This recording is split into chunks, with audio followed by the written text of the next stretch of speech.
I did a story last week on a $1 million electric car learning center that the Ontario Liberals opened on the taxpayer dime. You can even test drive electric cars at this place. It has all the bells and whistles, and the tab is all on you. Basically, it's a subsidy to electric car manufacturers to promote their product. Actually, I started to look into this even more, and did you know the Ontario government offers subsidies to people that buy electric cars? So people are going out and buying these things, which I told you in my last story are inconvenient and get less than half the mileage of a gas or diesel fueled car for, in some cases, more money. And then the government is giving these people that purchase these cars your money to reimburse that purchase. Seriously, under the electric vehicle incentive program, as long as your electric car is under 150 grand, you can get incentives of up to 10 grand with bonuses of up to 4 grand for special features like having 5 or more seats in the vehicle. So guess what? The more electric cars that are sold in Ontario, the more you're paying for them. It's a financial disaster. But are these cars really the zero emissions, environmentally friendly vehicles that all the green energy enthusiasts gush about? Well, I did some research, and it turns out that these vehicles aren't exactly what these so-called environmentalists tell us they are. Sure, because electric cars don't burn gas, these car companies can claim zero emissions as an advertising gimmick. But it turns out that according to Bjorn Lomborg, director of the Copenhagen Consensus Center, a lot of CO2 is emitted in the mining of materials to make the batteries for electric cars. When all is said and done, the most popular electric car, the Nissan Leaf's lifetime emissions, account for 31 metric tons of carbon dioxide, while Mercedes CDI A160 emits around 34 metric tons. That's not that big of a difference. You see, the mining of cobalt and lithium for batteries accounts for about a third of the total carbon emissions of an electric car before it's even on the road. But what about the other 2/3?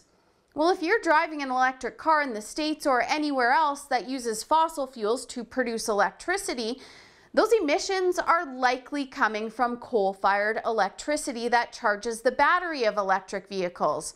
And coal is the biggest source of CO2 emissions in the United States. Actually, about 2 billion metric tons of CO2 are emitted from burning coal in the United States yearly. Admittedly, Ontario runs on a mix of sources for electricity and energy, including natural gas, nuclear, and hydropower. But in reality, Canada emits less than 2% of GHGs, and if a country like the States with around 10 times our population projects only 17% of their energy coming from wind and solar by 2040, how is Ontario's green energy scheme going to do anything about global warming? Also, emission standards are a federal issue, so if a manufacturer sells lots of electric vehicles in Ontario, it just frees up more room for them to sell more gas-powered vehicles somewhere else.